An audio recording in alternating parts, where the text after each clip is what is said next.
Alors, bonjour à tous. Bienvenue à ce questions et réponses du 27 septembre. Donc, on est très heureux d'être avec vous encore une fois. Donc, c'est un plaisir pour nous d'être avec vous et de répondre à vos questions. On fait ça depuis le COVID. Donc, à chaque semaine, on est là et ça nous fait plaisir d'être là. Aujourd'hui, on a un invité de marque qui qui fait dans le Airbnb, qui fait dans le condo, qui est une auteure également d'un livre et qui est une spécialiste de l'organisation. Ensuite, est-ce que Isabelle, tu es là? Tout à fait, je suis avec vous. Isabelle Boyer, salut! Bonjour. Ça va bien? Directement de Québec? Yes, passionné, organisé, déterminé plus que jamais. Good, good, good. Je te laisse te présenter pour qu'on puisse laisser la chance aux gens d'arriver. Excellent. Alors, bonjour tout le monde. Alors, moi, je suis multi-entrepreneur. J'ai 4 entreprises à succès. Je me spécialise, entre autres, au niveau de l'immobilier avec des condos corporatifs. Et je suis également consultante en amélioration de la productivité et organisation du travail pour être plus efficace. Et dans ce sens-là, j'ai écrit un livre sur 50 chirurgies d'un jour pour vraiment être plus efficace, plus organisé, gérer nos priorités, ce qui est super important quand on fait de l'immobilier. Et j'ai également écrit des carnets, dont un qu'on parlera peut-être un peu plus tantôt, mais au niveau des masterminds, donc un outil super puissant qu'on peut utiliser quand on fait de l'immobilier. Donc, je fais partie de 7 groupes de mastermind qui, moi, en tout cas, m'amènent vraiment à un autre niveau. Donc, dans les carnets, ben, en voilà un exemple. Donc, les carnets de mastermind pour nous aider justement à structurer nos rencontres. Alors, c'est un peu au travers de ça que je gravite. Excellent, excellent. On aura la chance d'en reparler des carnets et des masterminds tout au long du dîner, du lunch immobilier. Donc, gênez-vous pas si vous avez des questions pour Isabelle à ce sujet-là. Ça me ferait plaisir d'y répondre. Et Isabelle, c'est une spécialiste de l'immobilier, mais également du sourire. Elle a toujours un sourire dans le visage. Donc, c'est agréable de t'avoir aujourd'hui, Isabelle. On a également, évidemment, Jean-Philippe qui est là. Bonjour tout le monde! Habitué, ouais, c'est ça, ça fait un bout qu'on fait ça maintenant, hiver, ça doit faire quelques mois maintenant, donc très content d'être avec vous encore une fois. N'hésitez pas de poser vos questions, si on peut faire un peu une petite pub en même temps pour le live, on est toujours content de échanger de l'information, partager avec vous, donc si jamais vous aimez le travail qu'on fait, si jamais vous voulez nous encourager, ben, vous partager le live sur Facebook. Et comme toujours, à la fin du live, ben, comme toujours depuis quelques semaines, on va faire tirer un livre. Donc, vous nous aimez, on vous aime. Il y a plein d'amour, en plus, avec plein de sourires aujourd'hui. Donc, encore content d'être là aujourd'hui. Très intéressant, le livre, en passant, je l'ai commencé. Un bon livre, hein? Oui. On m'aurait rendu à la fin, là, mais c'est bien parti. Un peu mal placé pour dire que c'était moyen. J'avais pas besoin de le dire si ça n'avait pas été bon. Donc, livre ici. Donc, JP, je ne sais pas, ouais, on me voit. Donc, livre qu'on peut se procurer sur le site du club. Et profitez-en là, pendant qu'il y a encore des copies, parce qu'on a beaucoup de copies vendues. Il va falloir peut-être faire une réimpression là, bientôt. Donc, allez vous intéresser, partagez le live et ça va vous permettre de courir la chance de gagner. Et on va avoir la firme Le Duc Thibault qui va superviser le tirage directement de Coteau-du-Lac. Donc, justement, parlant de livres, on a Marc-André Lachance qui pose une question que je vais me permettre de répondre. Tu pourrais bonifier les amis si vous voulez, mais ce week-end, j'ai lu votre livre, super livre en passant. Merci beaucoup, Marc-André. Lors du refinancement, j'aimerais comprendre pourquoi l'argent empoché est non imposable. Donc, il faut comprendre, Marc-André, que quand tu achètes un immeuble et tu mets une mise de fonds, la banque te finance un montant. On est d'accord là-dessus. Est-ce que tu payes de l'impôt sur le montant qu'elle te finance? La réponse est non. En tout cas, pas, tu vas peut-être payer de l'impôt sur ton capital remboursé en cours d'année, mais lors du refinancement, tu n'as pas vraiment d'impôt à payer. Donc, c'est le même principe. Tu achètes un immeuble, tu le refinances un an plus tard, tu as un prêt qui est plus élevé, donc ta dette est plus élevée et tu n'as pas d'impôt à payer sur l'empoche que tu crées à ce moment-là. Donc, il faut comprendre que c'est vraiment relié à une dette, donc tu ne payes pas de l'impôt immédiatement sur ta dette, tu vas payer de l'impôt sur le capital remboursé au moment, un an plus tard, par exemple, quand tu vas rembourser du capital sur ton prêt. Donc, et voilà, c'est le principe derrière. Est-ce que JP ou Isabelle va rajouter quelque chose?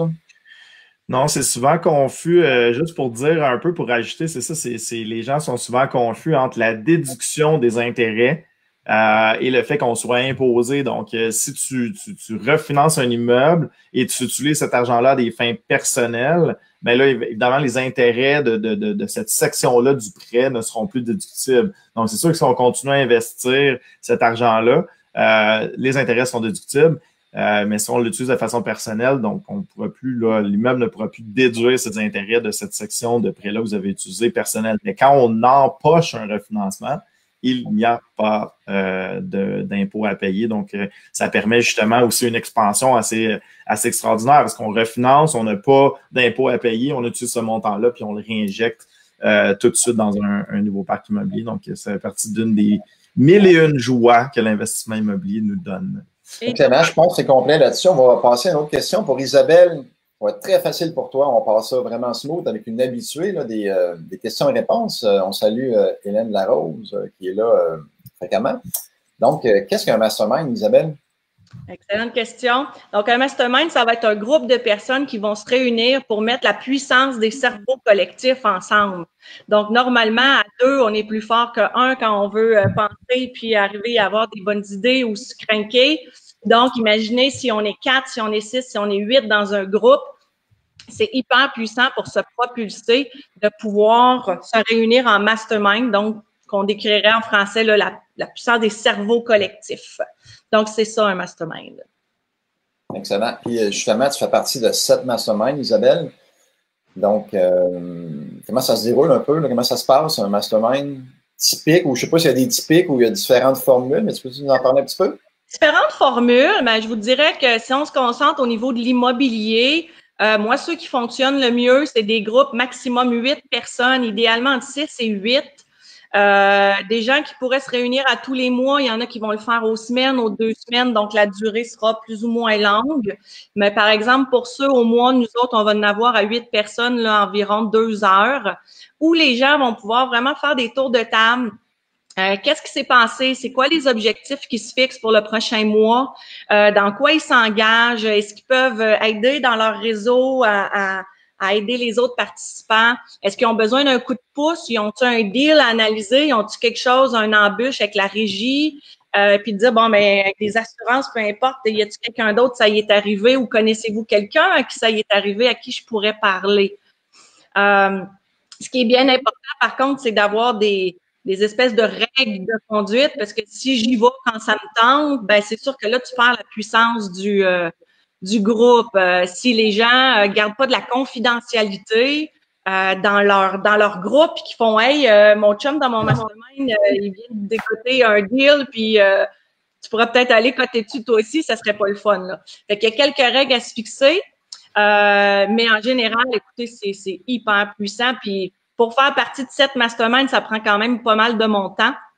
Et ça en vaut je vais pas dire chaque sou parce que normalement, c'est pas des choses qui coûtent extrêmement cher, mais ça en vaut chaque seconde de mon temps là, que je mets là-dedans pour me garder focus, pour me garder motivée, organisée, puis savoir que j'ai je vais appeler ça des comptes à rendre là, à tous les mois ou à toutes les semaines, dépendamment de mes groupes. Là.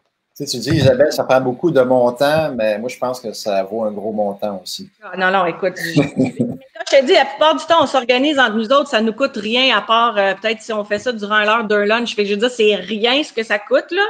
Mais même si ça coûterait, c'est un peu comme payer pour avoir le coaching au club. Je veux dire, au début, ça peut avoir de l'argent pour quelqu'un qui ne sait pas ce qu'il va chercher avec ça, mais ça vaut, là, des centuples de ce que ça nous coûte en temps et en argent de participer à un mastermind. C'est ça, je disais, ça vaut un gros montant.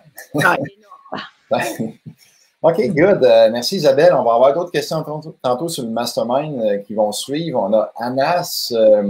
Anas qui est dans le coaching. Ben, je ne sais pas si il a gradué ou il a fini son coaching, Anas, effectivement. Il pose une question sur la subvention. C'est une technique qu'on voit durant le coaching qui est quand même un petit peu longue à expliquer. Évidemment, tu vas comprendre, Anas, que je ne pourrais pas répondre à tout ça là, durant un live.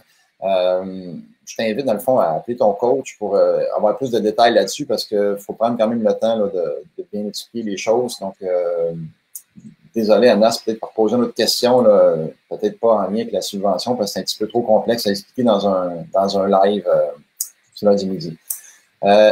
Donc, Hélène qui dit, oui, un très bon livre, en effet. Merci, OK. Sandra. Je pense qu'il y avait une bonne question ici, Yvan, Caroline Urbain. Le défi qui revient le plus souvent dans l'organisation du travail pour Isabelle, on change de mastermind organisation du travail? Vas-y, Isabelle. Une bonne question, Caroline. Moi, je te dirais, ce qui me revient le plus souvent, c'est la gestion des priorités. Donc, comment on fait pour bien s'organiser dans une journée, puis que ce soit nous qui gèrent nos priorités plutôt que ce soit les priorités qui nous gèrent. OK, intéressant. JP veut sûrement bonifier là-dessus, hein? Oui, c'est ça. Ouais, c'est ça. J'ai ancien professeur de gestion de temps. Pas toujours un cordonnier mal chaussé des fois. Ça m'arrive de glisser dans tous ces principes-là. Ça fait du bien de se ramener à l'ordre. Mais il y avait quelque chose que j'appréciais beaucoup quand on parlait de gestion des priorités. Si je peux rajouter, Isabelle, là, un livre que j'adore beaucoup, là, La semaine de 4 heures de Tim Ferriss, qui était un de mes très bons livres. Je vois Isabelle qui fait qui est un excellent livre que j'ai relu. Là. C'est quand même assez rare les livres que je relis, mais ça en était un. Et il y avait un principe là-dedans qui m'est toujours resté, qui est vraiment intéressant. C'est que si on avait, je sais pas, un fusil sur la tempe, puis on disait tu as une seule tâche que tu fais aujourd'hui, laquelle c'est? Donc, dites-vous ça quand vous commencez votre journée, là, vous dites aujourd'hui, si j'étais malade, j'avais un fusil sur la tempe, quelqu'un me disait tu as une seule tâche que tu peux faire aujourd'hui, c'est invariablement ta priorité numéro 1. Et souvent, ça va être des priorités et non pas des urgences. Donc, il y a deux volets dans une tâche. Là. Il y a une question de temps, d'urgence, puis une question d'importance. Donc, quelque chose qui est très important et pas nécessairement urgent dans le temps. Donc, juste de revenir la journée et de se poser la question, c'est quoi la tâche que je dois faire aujourd'hui? Puis d'ailleurs, on a commencé la journée, puis en bonne gestion du temps, on ne commence pas une semaine sans l'avoir planifié, on ne commence pas une journée sans l'avoir planifié. Puis voici mon pad de notes, là, c'est très dur à voir, mais tu sais, ça, c'est mes objectifs de la semaine qui doivent être complétés. Puis ensuite, c'est un breakdown dans la journée de dire, OK, bien, voici mes tâches en priorité dans ma semaine. Donc, j'ai toujours ça à côté de moi au niveau de la gestion de priorité. Donc, c'est un petit ajout au niveau de la priorité, mais si vous gardez juste ça en tête, de ne jamais commencer une journée sans vous poser la question, c'est quoi la tâche la plus prioritaire que je dois faire? Si j'avais un fusil sur la tête, ça va vous aider beaucoup. Voilà. Bon petit truc, je suis convaincu, parce que ça fait un petit bout, je l'ai lu, là, le livre à Isabelle, qu'il y a encore d'autres petits trucs techniques qu'elle va donner dans son livre. J'ai envie d'enfiler avec ce que Jean-Philippe a dit pour vous faire un petit scénario, là. Imaginez-vous, vous êtes cloué dans un lit d'hôpital. Là. Vous êtes capable de parler, là, mais vous tapez plus, puis c'est tout ce que vous pouvez faire. Là. C'est là qu'on est capable de se demander qu'est-ce qu'on serait capable de déléguer pour que nos affaires continuent à avancer. Fait que des fois, moi, avec le livre La semaine de 4 heures, là, qui est un gros wow dans mes top 10 des livres que j'ai lus, qui fait que maintenant, j'ai 2 assistants virtuels qui travaillent pour moi toutes les semaines. Donc, ça vous permet vraiment de déléguer des choses, puis comme Jean-Philippe disait, de vraiment rester focusé sur vos priorités. Good. On a Super Sandra, qui est la conjointe de Jean-Philippe et qui est la vérificatrice aujourd'hui pour le tirage du livre, qui demandait combien de personnes idéalement pour un mastermind optimal. 8 à 10 personnes, pour moi, ça reste, 6 à 8 personnes, ça reste l'optimal. J'ai des masterminds où on est 14, j'ai des masterminds où on est 2. J'en ai qui sont même plus gros que ça, mais que je considère moins des masterminds, là, à proprement dit, là. Donc, ça peut vraiment varier, mais optimal pour moi, 6 à 8 personnes présentes à chaque rencontre. Excellent. Puis dans la formation de mastermind qui va être en salle, puis peut-être en ligne éventuellement, il y a une question d'Anthony qui pourrait être en lien avec ça. Est-ce que tu vas expliquer comment bien organiser un mastermind durant cette formation-là? J'explique comment bien l'organiser, j'explique tous les facteurs de succès, qu'est-ce que ça prend, et je forme des masterminds dans la classe. Donc, s'il y a assez de personnes puis il y a des gens qui veulent vraiment s'impliquer, vous pourriez repartir de la formation avec votre propre mastermind de créer. Sinon, vous avez tous les outils pour être capable d'approcher des gens puis être capable de leur dire, écoute, moi, je sais comment l'animer. Si vous voulez m'aider à l'animer, il n'y a pas de problème, mais j'ai les conditions, j'ai les clés et j'ai surtout un excellent outil pour vous aider à faire votre mastermind. Fait que c'est 2 heures, mais super bien investies là, pour repartir avec tout ce que vous avez de besoin pour en créer un. J'imagine que vu que ça vient du club, les gens, là, ça va être des masterminds relatifs à l'immobilier qu'on va former, là, essentiellement. Essentiellement, oui, mais j'en ai dans la première cohorte qu'on a faite à Québec qui me disait moi, je serais intéressée à faire des masterminds plus en développement personnel. Puis on sait à quel point c'est important quand même en immobilier de travailler sur notre business, mais de travailler aussi sur nous. Donc, s'il y en a qui sont plus intéressés par ça ou il y en a qui veulent en avoir un deuxième, il y en a qui viennent me voir même dans les cours qui ont déjà leur propre mastermind, qui veulent savoir, hey, j'ai-tu une petite coche de plus que je suis capable d'aller chercher? Et sinon, ben, je peux-tu créer autre chose, pas juste un mastermind immobilier? Ça peut être de femmes en immobilier, ça peut être en développement personnel, ça peut être en autre chose aussi. OK, intéressant, intéressant. Marc-André Lalonde, à midi 14, a posé une question pour Jean-Philippe. En lien avec l'automatisation des tâches, ça pourrait être aussi Isabelle en passant qui répond, mais on va commencer par Jean-Philippe. Donc, en lien avec l'automatisation des tâches, le système McDonald's, comme vous dites, comme M. Lépine dit souvent, pouvez-vous donner des exemples de tâches à automatiser, des outils à utiliser? Je vais laisser Isabelle y aller parce qu'Isabelle, c'est notre invitée, mais je suis sûr qu'on va pouvoir bonifier, on va s'amuser. Isabelle, vas-y, je te laisse bonifier. Qu'est-ce que tu veux faire avec les freelances? Je peux la répéter la question si jamais tu veux, Isabelle. Ça va. Je te dirais, moi, ce qui m'a le plus aidé, ça s'appelle des quick parts dans Outlook. Je sais pas si tu as un autre nom, Jean-Philippe, après, là, tu pourras m'aider. Mais c'est vraiment d'être capable. Moi, j'ai des choses qui reviennent régulièrement en immobilier, des phrases, des paragraphes que je réponds, là, toutes les fois, des remises de clés, des départs, des réservations, ce que j'ai besoin d'un contrat, peu importe. Donc, c'est tout automatisé. Et maintenant, je tape comme 3-4 lettres et ça apparaît automatiquement dans mes courriels. Donc, ça, pour moi, ça m'a sauvé vraiment beaucoup de temps. Je veux référer quelqu'un à un appartement. Quand je rentre mes 3-4 lettres, là, ben, l'appartement apparaît, les photos, le lien, toute la description. Donc, j'ai plus besoin de excuse l'expression, mais de me taper ça à chaque fois. Ça a été une des super belles choses que moi, j'ai automatisées. Mes mots de passe avec LastPass me sauvent énormément de temps aussi, plutôt que de retenir, je sais plus, là, comme 30 mots de passe que j'utilisais fréquemment, pratiquement tous les jours. Ça m'a aidé beaucoup aussi. Je vais laisser Jean-Philippe aller avec d'autres. Je sais qu'il y en a beaucoup qui sont sur les vidéos. Pour faire un exemple de, tu sais, c'est le fun de le faire, de le montrer. Plus gros, s'il te plaît, Jean-Philippe, plus gros, parce qu'à droite, il y a du blanc. Tu vois, on est rendu assez gros, là, mais ici, par exemple, si on fait juste taper 4 lettres, par exemple, ça, c'est l'adresse de mon gestionnaire ici. Je vais juste taper comme ça ici, puis ça sort l'adresse du gestionnaire. Donc, dans Outlook, ça s'appelle les Quick Parts. En français, c'est comme ça s'appelle. Donc, c'est juste un exemple. Là, effectivement, ça, c'est très, très rapide dans Outlook. Puis, LastPass, je pourrais le montrer également aussi. Là.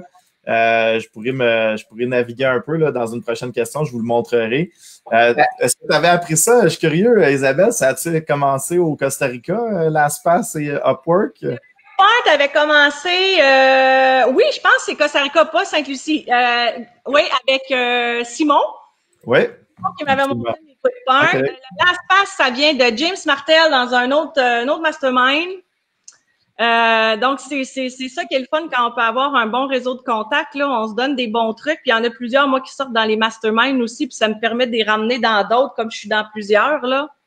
Absolument, absolument. Ben non, c'était juste curieux parce qu'on avait donné, tiens, je vais vous montrer, faire une petite démonstration. Je vais grossir dans un instant. Je vais juste me loguer un peu juste pour vous montrer la plateforme qui est utilisée justement pour les freelances qui s'appelle en fait Upwork. Je vous grossis ça à l'instant, là. Donc, Upwork comme ça, qui est en fait une plateforme, c'est la plus grosse plateforme de freelance au monde. Donc, des centaines de milliers de personnes qui travaillent partout dans le monde. Donc, n'importe quoi que vous n'avez pas besoin d'être présent physiquement, vous pouvez le déléguer. Donc, moi, j'ai délégué des recherches de bases de données, j'ai délégué des analyses de deals, j'ai délégué avec mon assistant virtuel, j'ai délégué mon agenda aussi dans le passé. Donc, il y a plein de choses qu'on peut déléguer. Et il y a deux facettes vraiment différentes de la délégation. On peut déléguer des tâches à bas rendement, donc par exemple la comptabilité, la recherche d'informations concernant une transaction, mais on peut également aller dans l'autre direction qui est en fait la direction d'ajout de possibilités. Là. Donc, des freelances, ça, c'est des gens des fois qui peuvent coûter pas cher et n'importe quel rêve possible peut se faire avec des freelances. Vous voulez avoir toutes les adresses, je sais pas moi, des 6 logements à Longueuil. Vous pouvez le faire avec un freelance avec Upwork. Vous pouvez le faire promener directement dans Street View. Puis d'identifier les buildings qui ont besoin d'amour. Donne-moi une liste des buildings qui ont besoin d'amour. Donne-moi la liste de tous les terrains où est-ce qu'il y a une maison qui est construite, mais que le zonage permet un 6 logements et plus. Donne-moi toute cette liste-là. Donc, c'est vraiment, là, en anglais, sky's the limit. Donc, c'est intéressant. Puis en même temps, on peut peut-être parler de la formation. Donc, on l'avait enregistrée en ligne, cette formation-là. Il y en a certains qui l'ont suivi pendant le COVID. Mais si jamais ça vous intéresse, là, on a justement une formation là, sur les freelances à ce propos-là. Donc, il y a vraiment absolument hallucinant. Puis, je vous montrerai l'espace dans un instant aussi. Donc, de retour à toi, Yvan. Hey, excellent. Merci pour cette interlude fort intéressante. Si vous permettez, pour ce que vous parliez, là, les espèces de macros dans Outlook, pour ceux qui ont un Mac plutôt, il y a un outil qui s'appelle Typinator, donc Typinator, qui permet de faire le même principe. Et ça fonctionne partout dans l'ordinateur, on soit dans un browser, dans une messagerie, dans un Excel, dans Word, peu importe. Surtout qu'on rentre un code qu'on s'est choisi, comme JP a fait tantôt, ça inscrit un texte qui, des fois, est répétitif, là, fait que ça nous permet de gagner du temps. Beaucoup axé sur le mastermind. On dirait que, Isabelle, c'est ça le sujet, on dirait. Correct. Il parle pas trop d'Airbnb, puis de condo, puis de tout ça, mais ça fait du bien. Ça fait changement des questions qu'on a souvent. Puis il y a une question qu'on a répondu assez souvent, moi puis JP, mais on va te laisser y répondre cette fois-ci pour te mettre dans un autre volet. C'est Marguerite Boost qui dit « Dans quoi investir de façon sécuritaire quand on commence en immobilier avec moins de 100 000? » Qu'est-ce que tu fais, toi? Parce que je sais qu'est-ce que tu as fait au début, mais ça m'intéresse de voir ta réponse. Première des choses, pas dit que ce qu'on a fait au début, on recommencerait la même chose. Maintenant qu'on sait ce qu'on sait. Écoute, pour moi, juste, j'accroche sur le mot sécuritaire. Moi, je pense que quand les analyses sont faites, quand on est bien formé, pour moi, l'immobilier, ça reste de la brique, là. C'est sécuritaire. Je vois pas ça comme du volatile ou des choses où on a beaucoup moins de contrôle, comme la bourse, par exemple, là. Mais écoute, j'irais dans le multi-logement, puis j'irais dans le 6 logements et plus. Si on est capable de trouver les bonnes choses, j'irais quand même avec ce créneau-là. Même si moi, je suis à peu près tout sauf ce créneau-là, là. Pour commencer, se faire les dents, je pense que c'est une excellente façon plutôt que de te recommander de t'en aller dans l'immeuble neuf, par exemple, là, ou du terrain développé qui serait plus sur du long terme. Excellent. Effectivement, tout est bon. Tu parles de multilogement, mais tu as commencé avec des condos. Oui. Là, tu dis, je ne ferai pas la même chose, mais c'est sûr qu'à cette heure, tu sais. Aucune formation quand j'ai commencé à investir en immobilier. J'ai acheté des condos neufs, je savais même pas que ça se négociait. J'ai payé le plein prix, j'ai payé 20% de mise de fonds. Fait que toutes les erreurs que je pouvais faire, pas toutes, mais plusieurs erreurs que je pouvais faire, je les ai faites. Puis même à ça, c'était rentable. Donc, je me dis, si en plus les personnes sont bien formées, là, c'est relativement sécuritaire. Oui, en autant que, comme tu dis, les analyses sont faites convenablement, d'acheter tout est bon si on fait un bon achat. Si on peut acheter un bon condo, on peut acheter un bon petit duplex, on peut acheter un bon triplex pour habiter, on peut acheter un bon logement pour louer. L'important, c'est de bien connaître son secteur, faire des bonnes analyses, puis c'est là qu'on va se sécuriser.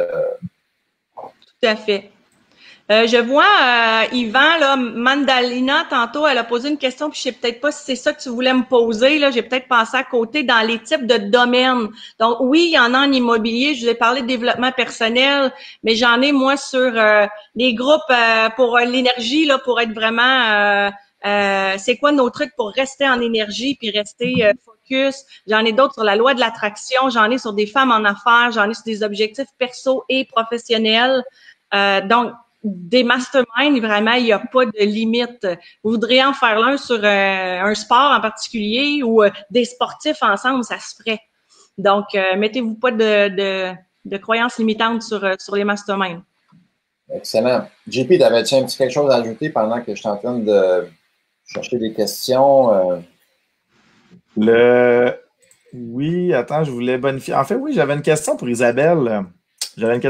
Parce que quand j'ai formé un mastermind, parce que j'en ai eu un, là en ce moment, j'en ai plus, puis tu vois, ça me donne le goût d'en reformer un. Isabelle, on avait la question qui était, est-ce qu'un mastermind, on devrait tous être, par exemple, des investisseurs immobiliers, ou est-ce que le mastermind devrait inclure, par exemple, différents différents métiers de l'investissement immobilier. Pas de l'investissement, mais mettons un courtier hypothécaire, un courtier immobilier, un investisseur. Après ça, ça pourrait être, bon, je sais pas, ça pourrait être un gestionnaire d'immeuble aussi. Donc, d'avoir différents types de personnes ou juste vraiment être investisseur uniquement. J'étais curieux de t'entendre là-dessus. Les deux se font. Moi, j'ai les deux dans mes masterminds. Donc, ça peut être des courtiers, des évaluateurs, notaires, donc des gens qui gravitent quand même, qui peuvent ou pas avoir de l'immobilier. Mais moi, des fois, il y en avait pas beaucoup, mais assez pour être vraiment tenu au courant. Donc, l'important dans un mastermind, c'est que tout le monde sorte gagnant. Donc, des fois, tu peux sortir gagnant parce que tu as reçu d'informations. Des fois, tu peux avoir des clients. Des fois, tu peux rester en contact dans le milieu. Donc, en autant que tout le monde tire son épingle du jeu, ça, je pense que c'est ce qui est important. Et ce que tu disais tantôt, des fois, de dire, il y en a qui ont eu des masterminds, mais il y a quelqu'un qui nous posait la question tantôt, c'est quoi un mastermind? C'est pas des discussions de salon. C'est pas juste, j'y vais quand ça me tente, puis on va jaser de comment ça se passe en général. Donc, il faut vraiment une structure pour que ce soit intéressant puis que les gens gagnent à y aller à chaque rencontre. Ah, très bien, j'aime ça. Et si tu me permets d'ajouter, en attendant que Yvan, tu recherches les prochaines questions, il y avait deux sujets qui me brûlaient les lèvres, qui me sont revenus. Si on a moins de 100 000 à investir en immobilier, la chose la plus importante à faire, je le sais, on est mal positionné pour vous le dire parce qu'on est en conflit d'intérêts, mais c'est la formation. Tant qu'à moi, c'est la formation la plus importante. Quand on commence à investir en immobilier, on va jouer avec des milliers de dollars et chaque truc appris en formation, chaque truc que vous avez dans les lives du lundi, ça vaut des dizaines, voire des centaines de milliers de dollars ou avec les livres, par exemple, dans le dernier livre qu'on a écrit ensemble avec Yvan, il va y avoir énormément de contenu et ça va vous permettre d'économiser ou de faire plus de profit lors de vos prochaines transactions. Je continue de me former, je continue à lire, je continue à être au courant des les différentes nouvelles sur l'immobilier. J'apprends tout le temps. Quand on enseigne, on apprend des nouveaux trucs. C'est absolument hallucinant et ça vaut à chaque fois une fortune. Donc, quand vous commencez, investissez en vous. OK, c'est vraiment important à ce niveau-là. L'autre chose qui me brûlait pour terminer mon intervention, le logiciel Typinator ou QuickPart dans Outlook aussi, ayez-le sur votre téléphone également. Donc, sur iOS, donc sur Apple, c'est possible de l'avoir intégré. Donc, en fait, on fait juste remplacer 3 lettres, par exemple, par un grand texte. Donc, ça permet de faire des réponses rapides, surtout sur Marketplace, par exemple. Il y a beaucoup d'écriture sur Messenger. Donc, ça se fait. Je vais essayer de vous mettre un lien explicatif dans les notes. Donc, faites ça le plus possible. Essayez d'éviter de toujours taper la même chose. Donc, on fait des raccourcis. Et pour Android, moi, j'utilise TextExpand qui fonctionne très, très, très bien, là, que j'apprécie beaucoup et qui est gratuite aussi. TextExpand ou sur iOS, la méthode pour faire, je vais vous copier les liens dans le chat. Donc, de retour à toi, Yvan, sur la passerelle. Merci. Alex Vanet qui posait une question différente un peu, qui parlait de tokenisation. Et en passant, on va faire un autre événement là, le 5 octobre parce que celui qu'on a fait la dernière fois, il y avait encore eu des petits problèmes techniques. Ça a quand même bien été, malgré tout, mais c'était pas sur la coche, comme on dit. Donc, on va reprendre une dernière fois. Le 5 octobre, on reprend la présentation qui parle de tokenisation. Et Alex, il demande, pour la tokenisation des immeubles, est-ce qu'il sera possible d'acheter des parts si nous ne sommes pas propriétaires? Effectivement, c'est ça le principe, Alex. C'est un peu comme acheter des actions un petit peu à la bourse, c'est que tu vas acheter des tokens ou des actions virtuelles, numériques, et tu vas posséder une partie du bâtiment.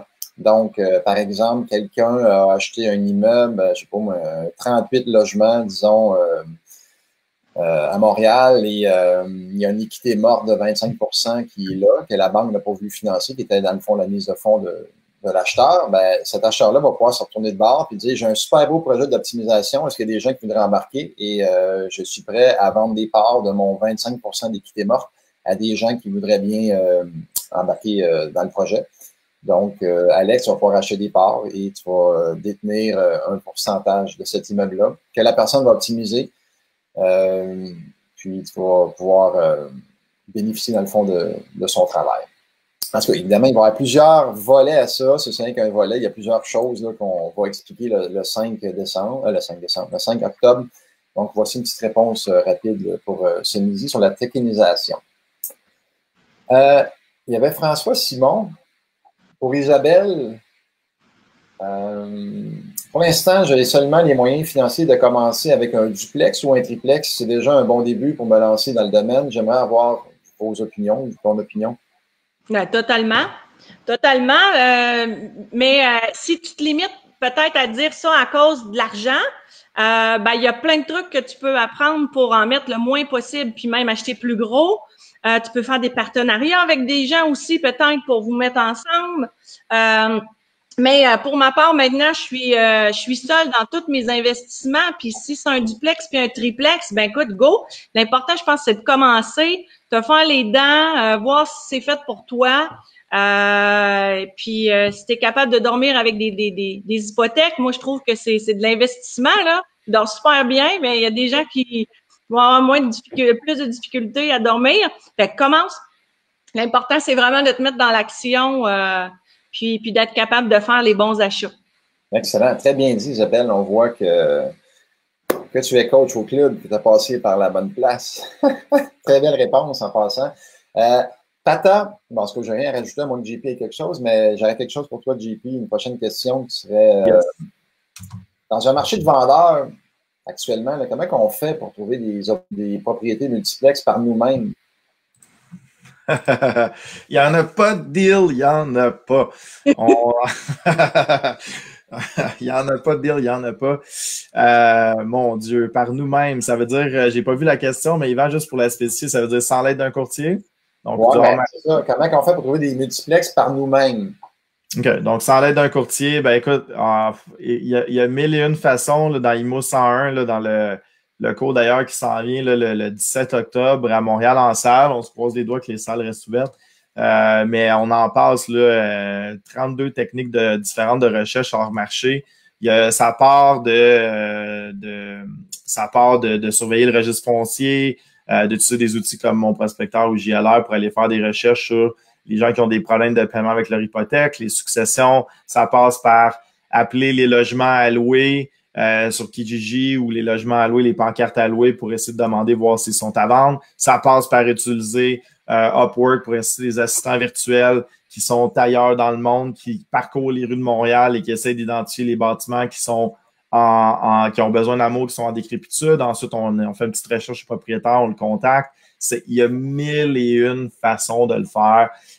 Et dans l'IMO 101, on dit si bien avec Yvan, là, il y a 32 techniques, puis je peux vous donner un exemple de chaque technique, du moins que je connais quelqu'un ou que j'ai fait, qui m'a permis de dénicher un bâtiment. Donc, c'est vraiment de mettre de l'effort dans du hors-marché. Hein. Donc, c'est plus difficile de trouver un vendeur hors marché, évidemment, il faut travailler plus. Mais une fois qu'on a la propriété en main, généralement, c'est plus facile. C'est plus facile parce que là, on n'a pas personne derrière, on n'a pas une guerre d'enchères, puis on a un contact directement avec le propriétaire après ça. Donc, ça serait ça un peu le truc.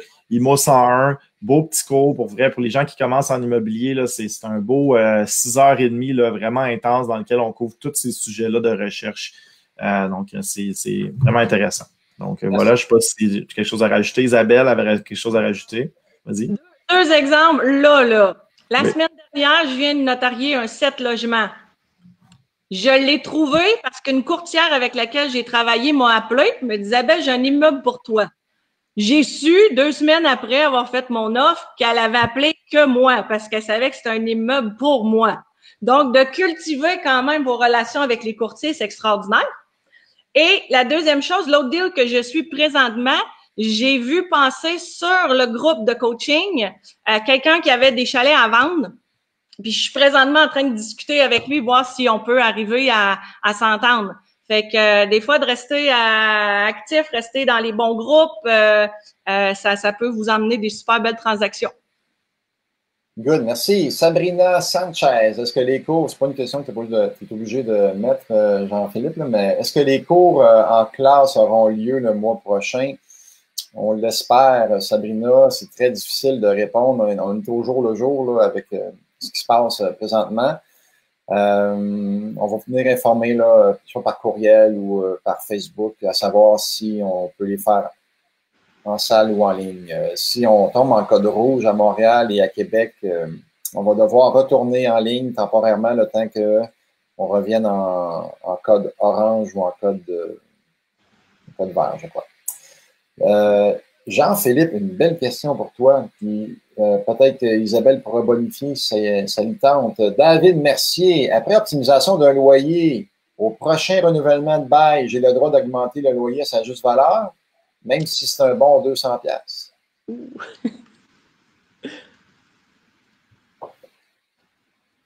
Voilà, démuté. Donc, c'est une question qui revient tellement souvent dans les cours. La fameuse clause G, là, pour ceux qui sont moins familiers avec le bail, c'est la clause G qui est maintenant en vert sur le bail, qui spécifie c'était quoi le montant du loyer le plus bas au courant des 12 derniers mois. OK? Donc, on spécifie ça. On a en fait deux choix. Là, on ne dira pas le troisième qui en fait une fausse déclaration. On ne fait jamais ça. Mais si jamais on décide de ne pas déclarer le loyer qui était avant, puis là, je sais, David, tu parlais du locataire qui était déjà là, mais on va faire les deux cas. Okay? Par exemple, si le logement est vacant, on déclare le montant qui était avant. La personne en fait 14 jours, donc 10 jours ouvrables pour contester l'augmentation qui a été donnée entre l'ancien locataire et le nouveau locataire. Si on ne la met pas, ils ont 6 mois pour contester, donc s'ils réussissent à trouver le montant que c'était. Donc, voici pour la législation. Il n'y a rien qui empêche, autant dans une vacance que dans un renouvellement, de s'entendre avec le locataire pour une augmentation de loyer. Donc, s'il y a un litige, si vous n'êtes pas capable de vous entendre, vous allez passer devant la régie avec les suggestions de la régie qui va se baser sur ce calcul-là pour faire l'augmentation. Mais sinon, c'est une suggestion, ce que la régie fait. Il n'y a rien qui vous empêche de vous entendre avec le locataire et doubler le loyer. Donc, on rénove un logement, on investit beaucoup d'argent, on peut tout de suite négocier une augmentation avec le locataire ou, encore une fois, s'il y a une vacance et on reloue, ben là, on écrit le montant, mais on peut justifier qu'il y avait plusieurs rénovations. Les gens ont beaucoup peur de cette clause-là et je vous dis, ça arrive presque jamais, en fait, que c'est contesté. Ça va arriver. Je suis sûr qu'il y en a que c'est arrivé, mais ça n'arrive pas fréquemment. Généralement, quand on rencontre un locataire, on s'entend bien, le logement est rénové, il est content. Tu peux écrire la clause G, dire, regarde, il y a eu des rénovations, voici. C'est rare que le locataire va venir recontester. Ça l'arrive, mais ça n'arrive pas énormément souvent. Fait que voilà, je ne sais pas si c'est deux scénarios différents, là. Le locataire en place, le locataire qui quitte, mais le locataire en place, gardez en tête que c'est tout le temps des suggestions. Les augmentations de la régie, vous pouvez toujours vous entendre à l'amiable avec eux. Voilà. Je ne sais pas si Isabelle, tu voulais bonifier. C'est bon. Parfait. De retour à toi sur la passerelle hiver. Léo BL ou BI, les livres sur l'immobilier peuvent-ils nous permettre d'être autonomes pour un début en immobilier? Faut que tu comprennes, Léo, que dans un livre, on tente d'être le plus généreux, d'expliquer le plus de choses possible, mais ça demeure quand même un ouvrage à bas prix. Et tu ne peux pas poser de questions à un livre. Si tu as des questions, tu peux toujours aller sur des plateformes, puis sur Facebook, poser des questions, mais est-ce que tu vas avoir les bonnes réponses, dépendamment de la qualité là, du groupe sur la qualité? Puis encore là, on est un petit peu en mauvaise position, mais comme disait JP, là, pour répondre, parce qu'on est au club et on vend des formations, mais en tant qu'investisseur, là, parce qu'on est des investisseurs aussi à la base, hein, avant des formateurs, donc on a passé par là, puis on sait que chaque truc vaut son pesant d'or. Fait que oui, tu peux avoir une certaine autonomie avec les livres, si, maintenant tu es assez autodidacte, mais par expérience, je sais qu'il faut que les gens aillent un petit peu plus loin. C'est comme une introduction. Le livre, c'est une introduction à un sujet. Puis là, si tu veux l'approfondir, il faut que tu rentres en contact avec des gens qui ont l'expérience à te donner live, là, pas juste le livre. Fait que JP, je sais qu'elle aime bien répondre. Peut-être Isabelle aussi. Isabelle avait une bonification, oui. Ben moi, j'ai commencé comme ça avec les livres. J'étais dans le bas du fleuve, j'étais loin de Québec, je pouvais descendre une fois de temps en temps au mensuel.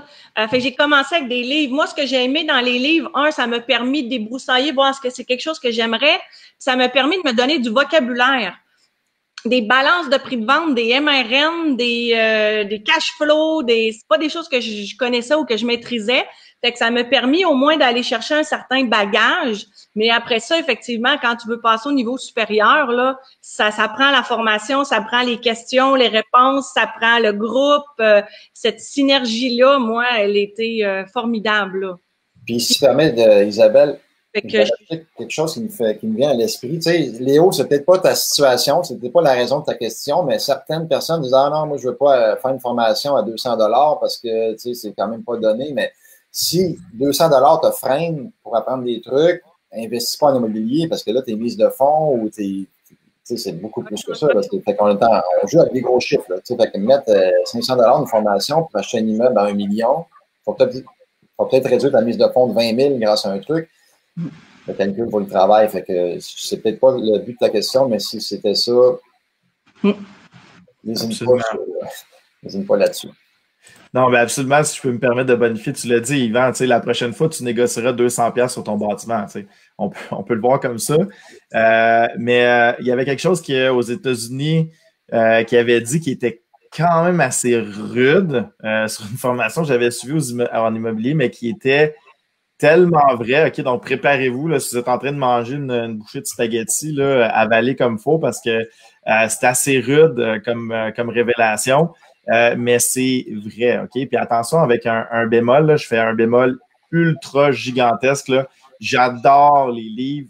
J'en ai maintenant écrit un avec Yvan qui sont pesants d'or de trucs qui est absolument extraordinaire, qui va vous faire économiser des milliers de dollars sur votre prochaine transaction. Je lis au minimum, strict minimum, un livre par mois sur le développement. Mais eux, ils avaient dit, les gens qui restent pris avec des livres, ils disent c'est les gens qui vont finir pauvres et les gens qui vont avoir un coach, c'est les gens qui vont finir riches. La différence entre un livre et un coach, le livre ne peut pas te coacher. Le livre te donne des trucs, c'est une introduction à un sujet et le coach, lui, va t'accompagner, que ce soit dans le mastermind également, Isabelle, qui est un mastermind qui vont t'accompagner. Tu vas être imputable. Le livre, jamais il va te dire « Hey, tu n'as pas fait cette transaction-là comme tu devais faire ci, ça, tu devrais pousser. » Le livre ne suivra pas tes objectifs non plus. La différence, c'était le coach. Donc, c'est quand même assez rude. OK, je le mets avec un gros bémol. J'adore les livres, j'en lis tout le temps. Sauf que des livres, c'est des introductions à des sujets. Si vous poussez la matière plus loin, ça prend des formations en personne, ça prend des masterminds, ça prend des personnes avec qui vous êtes imputable, ça prend des coachs qui vont vous pousser à aller plus loin, à respecter vos objectifs. Okay? Donc, méga bémol encore une fois, mais pensez-y, les athlètes olympiques, ils ont des médailles d'or, les meilleurs au monde ont encore des coachs qui les poussent et qui les suivent dans leur performance. Donc, c'est la même chose dans l'immobilier. C'est une belle image. Hein? Tu sais, les athlètes olympiques, ils se rendent pas aux Olympiques parce qu'ils ont lu les livres. Tu sais, ils sont dans l'action, puis pour aller à une étape vraiment supérieure, ils ont quelqu'un qui les aide. Merci en passant d'être là. On roule à 130, 140 quand même. Il reste une quinzaine de minutes maximum avec notre invitée Isabelle. J'aimerais quand même, avant de poursuivre avec d'autres questions, qu'on revienne un peu sur le mastermind. Il y a quelqu'un qui a posé une question à savoir comment on choisit les participants. Ah, bonne question. On disait tantôt avec Jean-Philippe, ça peut être juste des gens en immobilier, par exemple, où on pourrait mettre d'autres gens qui gravitent autour de l'immobilier en autant que tout le monde il trouve son compte. Mais il y en a beaucoup qui me disent « Ah, mais Isabelle, je devrais-tu inviter telle personne? Elle m'a demandé, elle veut faire partie, mais je la connais pas. » Moi, je vous dirais que dans les masterminds, là, c'est pas là que vous allez nécessairement choisir vos partenaires d'affaires. Donc, essayez de mettre un peu de diversité, de gens qui vont venir brasser vos idées, vous confronter un peu, vous challenger. De cette façon-là, ça va vous ouvrir encore un plus grand horizon. Mais comme je vous dis, c'est pas parce qu'il est dans votre mastermind que vous voudriez vous associer avec. Donc, même si ça sort un peu de vos valeurs, de vos principes, de vos façons de fonctionner, ça peut juste être formidable pour agrandir. Le petit bémol que je vous dirais, par contre, faites attention, si vous êtes tous des investisseurs dans Notre-Dame-de-Grâce, dans tel secteur, puis que vous êtes tous à la même place, peut-être que là, vous n'allez pas tous vous partager vos informations. Nous, dans un de mes masterminds, j'en ai un provincial, donc on a des jeunes un petit peu partout au Québec, on ne se tire pas sur les pieds. J'en ai un mastermind à Québec en immobilier, mais on fait toutes des choses différentes. Tu sais, moi, je fais le corpo, il y en a qui vont faire du neuf, il y en a qui vont faire du multi, mais dans des secteurs Rive-Nord, Rive-Sud, j'ai mélangé.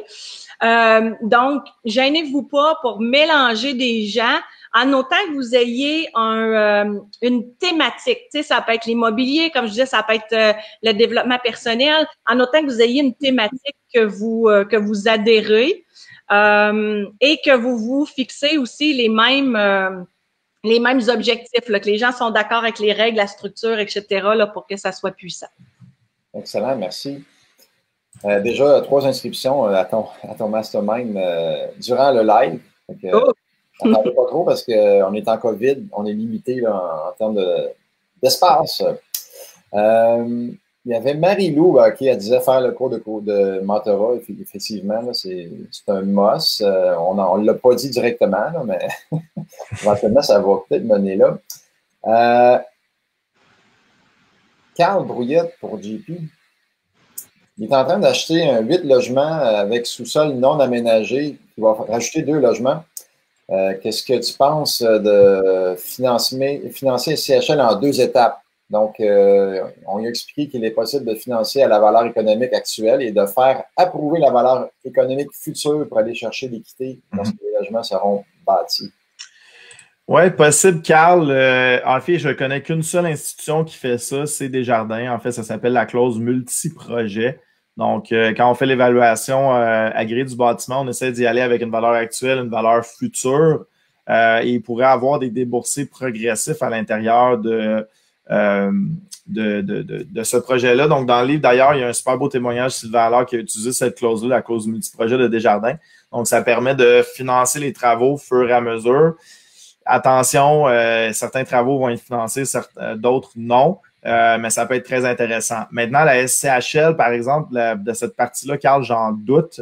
La SCHL n'embarquera pas dans une spéculation immobilière d'une rénovation, premièrement. Et deuxièmement, quand on émet un terme SCHL, on émet un terme 5 ans. Donc, je doute en fait que la SCHL vienne te refinancer par la suite. Du moins, à moins qu'il y ait un produit financier que je ne connaisse pas, Carl. Mais généralement, ça va être plutôt un achat conventionnel, clause multiprojet avec Desjardins, où est-ce qu'il va y avoir des déboursés progressifs au courant de l'optimisation, puis ensuite un financement SCHL avec Desjardins, possible dans ce scénario-là. Mais sinon, dès le départ avec la SCHL, du moins, je ne suis pas au courant de ce produit-là. Je ne crois pas qu'il existe, mais je me laisse une petite marge de manœuvre. Donc, voilà. Donc, ça serait ça dans ton cas à toi, Carl, pour l'optimisation puis l'ajout de logement, qui est d'ailleurs une des optimisations extrêmement payantes qu'on peut faire. Encore, si on peut parler du livre, Frédéric Aubry a donné un exemple justement là-dessus d'ajout de logement à l'intérieur, donc très payant. De retour à toi, Yvan, sur la passerelle. Merci, JP. Donc, les 5 à 10 minutes qui restent, on va filer vers le dessert de ce lunch immobilier, toujours en compagnie d'Isabelle Boyer de Québec, qui a été qualifiée par par Daniel Trudeau, fonceuse et pas de partenaire. Un bel exemple à donner. Bravo, Isabelle. Daniel. Ça envoie des fleurs. On a Jean-François Picard qui est là aussi, que tu connais très bien. Hein? Donc, il dit j'adore, mais je ne sais pas si c'est par rapport à quoi. Je sais que j'adore Isabelle. Fanny Rose, oui, excuse-moi, je suis de misère avec ton nom. Fanny de PMML qui est là, qu'on salue. Moi, j'aimerais saluer Chantal Brunel qui est là, j'ai vu dans les participants, qui est une fille que j'ai coachée en organisation du travail, qui fait maintenant de l'immobilier, qui est en Abitibi. Fait que juste une petite point des fois pour dire que des fois, en Abitibi ou dans d'autres régions là d'où je viens, on n'a pas toujours accès à des formations. Fait que des fois, de faire les formations intensives un week-end ou des trucs comme ça peut être intéressant. Il y a de plus en plus de formations aussi par le web maintenant. Donc, des fois, les livres, c'est une bonne chose pour s'initier, mais après ça, d'être capable de se lancer dans des formations un petit peu plus pointues, là, c'est possible. Excellent.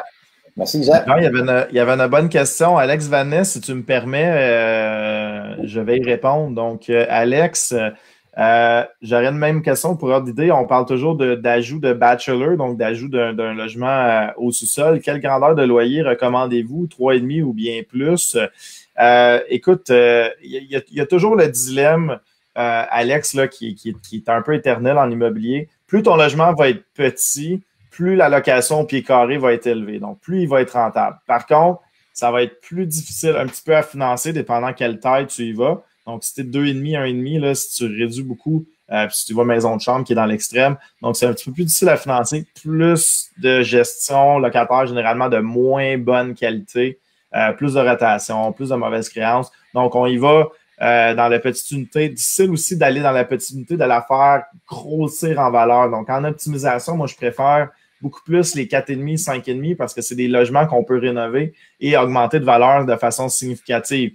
Un 1,5, tu as bien beau avoir une toilette en or puis peinturer les murs en argent. À un moment donné, il y a une certaine limite à l'optimisation d'un 1,5. Donc, voilà. Donc, si jamais tu ajoutes un bachelor, j'ai vu ta main, Isabelle, je vais y aller après ça avec toi. Si tu y vas avec un bachelor, en fait, ben, tu as juste un seul espace. Donc, c'est d'y aller avec un logement qui fait du sens tout simplement. Donc, c'est un 3,5, c'est un 3,5. Essaie de regarder également les environnements, le besoin du marché. Là, la SCHL a un super beau portail là-dessus aussi sur les taux de vacances, les loyers moyens en fonction des tailles d'unités. Donc, ça va te donner une idée, mais de voir le marché. Si je me permets un petit exemple rapide, on a construit 24 unités avec Simon Saint-Pierre dans le coin et Jessica, sa femme. On a construit 24 unités dans un coin où est-ce qu'il y avait que des maisons résidentielles. Il y avait à peu près 400 maisons résidentielles. On construit 24 logements face à l'école du quartier. Ben, qui pensez-vous qui va aller habiter là-dedans? 400 maisons, qu'est-ce qui arrive? Ben, il y a des séparations. Donc, finalement, qu'est-ce qui arrive? C'est des gens qui sont séparés. Ah, je l'appelle mon bloc de papa. Souvent, c'est les papas qui vont aller dans le bloc. Donc, qu'est-ce qu'on a fait? On a adapté, on a fait des petits 5,5 avec des toutes petites chambres pour permettre à les familles séparées d'une situation temporaire d'avoir une chambre par enfant. Donc, on a mis un petit 5,5 au lieu d'un grand 4,5 pour s'adapter au marché.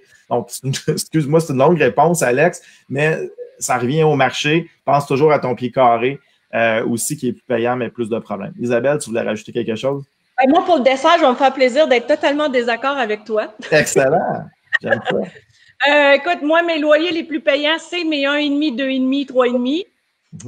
Mais j'écoute, j'abonde dans le même sens que toi, dans le sens où ça dépend de ta clientèle. Donc, d'être capable de t'adapter, tu sais, si tu es devant un cégep, tu es devant une université, tes 1,5, 2,5 vont être pas mal plus prenants que des 4, 5,5, à moins qu'ils se mettent en colocation. Si c'est un secteur avec plus des familles, ça va te prendre plus de chambres. Donc, il faut vraiment s'adapter. Mais moi, dans mes 1,5, j'ai facilement doublé le prix une fois mes optimisations faites.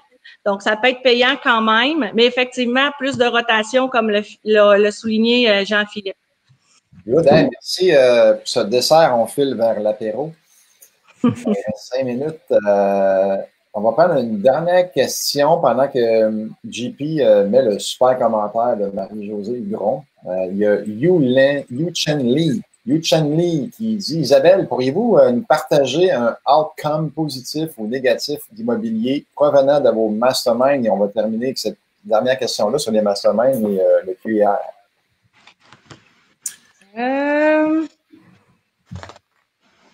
On a, écoute, j'ai mon carnet juste en avant de moi. On se partage énormément de réseaux de contacts. Donc, si on a besoin de quelque chose, là, je regarde dans mes derniers contacts, là, on avait des gens qui étaient hot avec la TD, la Banque Royale. On avait des applications qui étaient intéressantes. On avait des trucs d'optimisation. On a, moi, en tout cas, ce qui est le meilleur résultat pour moi, c'est le fait à chaque mois de m'engager avec mes groupes à être capable de dire, bon, mais voici ce que je vais livrer, voici ce que je vais faire ce mois-ci. Fait que ça me permet de toujours rester focus parce que quelque part, j'ai comme une redevance envers mon groupe de pas dire, ah, ben, j'ai juste pas eu le temps ce mois-ci. Donc, ça, pour moi, c'est très, très, très intéressant. On sort des fois aussi, tu sais, même si c'est un groupe d'immobilier, des fois, on va aller se donner des trucs sur, je sais pas, le sport, la santé, la nutrition, les choses comme ça. Donc, on n'est pas que business non plus. Vous allez finir par lier un lien incroyable avec ces gens-là. Moi, je considère que tous mes masterminds, c'est des gens que je pourrais appeler dans le trouble à 3 heures du matin et ils vont tous répondre. Donc, tu sais, me refiler un coup de main ou quelque chose, fait que vous allez vraiment créer une puissance très, très, très intéressante. Et puis un petit côté négatif, juste pour rester, je ne sais pas s'il y en a, là, mais... Ben, ça demande du temps. faut que vous vous impliquiez, faut que vous soyez là. Fait que normalement, on file les calendriers là, pour au moins 6 mois d'avance. Faut que vous déplaciez des fois d'autres choses pour vous permettre d'être là. Donc ça, je vous dirais que c'est un peu la gestion des priorités qu'on parlait tantôt, mais pour moi, ça vaut tout son pesant d'or d'être là, d'être présent pour se faire aider puis pour aider nos coéquipiers. Excellent. Merci, Isabelle. Avant de procéder au tirage, t'aurais-tu un petit mot de la fin pour toi en ce qui te concerne? Écoutez, moi, c'est Think Big. C'est ma phrase. Lisez, instruisez-vous, faites partie des groupes comme ça pour vous garder stimulés, puis fixez-vous vos objectifs. Excellent. Merci, merci. Donc, sous la supervision de Duc Thibault, on va faire tirer le livre parmi ceux qui ont partagé. Merci d'avoir partagé le live d'aujourd'hui. Donc, le gagnant ou la gagnante, je vais aller voir Marie-Lou Barry, Yvan, donc Marie-Lou Barry, oui. Donc, Barry, pardon, oui, félicitations, effectivement. Donc, un beau petit livre qui est une introduction à un sujet, hein, disons-le. Donc, si on revient un peu sur notre live. Donc, Marie-Lou Barry, félicitations. Donc, Marie-Lou, tu contactes le bureau sur le site du club, il y a le numéro de téléphone et on va te livrer ça avec plaisir. Donc, mon ami JP, un petit mot de la fin pour toi. Oui, il y avait Mathieu Dufresne qui nous a rappelé des petits souvenirs. Merci, toujours intéressant de vous écouter. Je vous invite pour une belle ride de Jeep à Sainte-Lucie avec Sunwing. Donc, c'est toujours, bon, il y a des petits insides là-dedans pour la semaine des millionnaires. Malheureusement, cette année, on va avoir des difficultés à la semaine des millionnaires, mais c'est toujours super intéressant de se rejoindre dans le sud. Donc, c'était juste pour finir sur une blague. Toujours un plaisir de partager le lunch avec vous. J'espère qu'on vous motive, que vous allez passer à l'action cette semaine dans le monde de l'immobilier. Merci Isabelle pour la belle énergie, le petit côté féminin aussi, qu'il y a des fois qu'on est content de voir aussi en immobilier. Donc, on est très content de t'avoir eu. Merci beaucoup. Merci Isabelle. Merci JP. Ton mot de la fin était très bien. Je n'ai pas grand-chose à rajouter, ne serait-ce que merci d'avoir été là à tous, de nous suivre fidèlement à chaque semaine. Quand même, on est là tous les lundis. Là. Ça commence bien la semaine avec le club. Et on se voit la semaine prochaine avec une autre question et réponse où on va accueillir Kathleen Beaupré de GSC. Donc, on va parler de licence RBQ pour vos flips, licence RBQ pour vos immeubles à revenus, bref, licence RBQ en immobilier, comme investisseur immobilier. Donc, ça promet avec Kathleen. Et merci d'avoir été là. On se revoit bientôt. Bye bye.